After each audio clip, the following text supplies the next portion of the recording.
retrouvé dans la Loire est très probablement celui de Steve. Selon les premières constatations, le corps retrouvé dans la Loire est bien celui de Steve Maya Canisso, disparu le 21 juin dernier. Lundi, un corps a été retrouvé dans la Loire à Nantes au niveau du quai Ferrand, non loin du quai Wilson, lieu de la disparition de Steve Maya Canisso. Selon les informations de RTL, après les premières constatations, il s'agit bien du corps de l'animateur scolaire de 24 ans porté disparu depuis la fête de la musique le 21 juin dernier. Pour l'heure, aucune confirmation officielle n'a encore été donnée.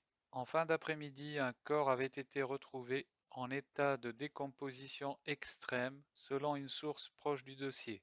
Une autopsie va être pratiquée le plus vite possible, avait déclaré à l'AFP le procureur de la République de Nantes, Pierre Sénès. Le corps repêché était porteur d'au moins un bijou qui devait être soumis à la famille du jeune homme disparu. Une source proche du dossier a affirmé dans la soirée que l'autopsie aurait lieu demain, mardi, à 10h30. Le jeune homme avait disparu le 21 juin, peu après l'intervention des forces de l'ordre venues mettre fin à une soirée électro. 14 personnes étaient alors tombées dans la Loire dans des circonstances encore assez floues. Christophe Castaner, le ministre de l'Intérieur, avait saisi l'IGPN, la police des polices. Les premières recherches étaient restées infructueuses et le procureur de Nantes, Pierre Sénès, avait annoncé la semaine dernière le recours à un sonar dans la Loire pour tenter de retrouver le corps de Steve Maya Canisso. 5 procédures sont menées en parallèle, dont une enquête administrative conduite par l'IGPN et qui devrait être remise cette semaine au ministre de l'Intérieur,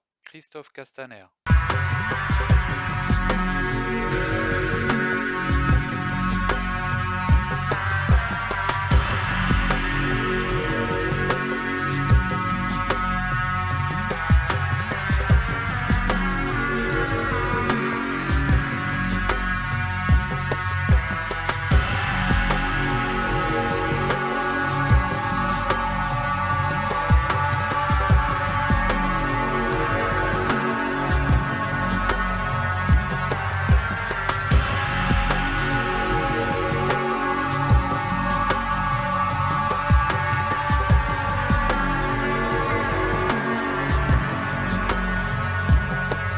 L'AFP donne la même information, le corps très probablement de Steve retrouvé dans le même fleuve, et un commentaire qui m'a bien plu, Fabrice Rouillet, qui écrit « Si on retweet votre message, vous enverrez une lettre de menace pour réclamer quelques milliers d'euros pour des droits d'auteur, comme vous le faites désormais contre les petites assauts loi 1901 et des particuliers. »